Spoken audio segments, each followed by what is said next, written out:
রাসূল সাল্লাল্লাহু আলাইহি ওয়াসাল্লাম সাহাবীদেরকে 3টা রোগীর কাছে একজন ফেরেশতা আগমন এবং এ সংক্রান্ত একটি শিক্ষার বিষয়ে গল্প শুনিয়েছেন। 3জন রোগী যাদের কাছে একটা ফেরেশতা আসবে এবং আল্লাহ রাব্বুল আলামিনের পক্ষ থেকে তাদেরকে কিছু দিক দর্শন দেওয়া হবে।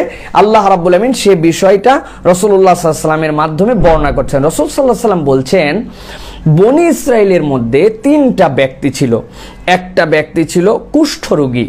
কুষ্ঠরোগী, গা দিয়ে ঘা হতো, চামড়ার মধ্যে সাদা হয়ে যেত, তাকে দেখতে খুব খারাপ লাগতো, মানুষজন তাকে বড় ঘৃণা করত। 2 নম্বর একজন টেকো মাথার রোগী ছিল।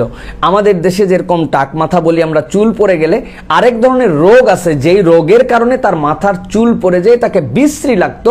এবং এই টেকো রোগী, সেই রোগীটাও সমাজের মধ্যে ধিকৃত ছিল, তাকে কেউ পছন্দ করতো না। গল্প কিন্তু রাসূলুল্লাহ সাল্লাল্লাহু আলাইহি ওয়াসাল্লাম করছেন, বনি ইসরায়েলের মধ্যে একজন।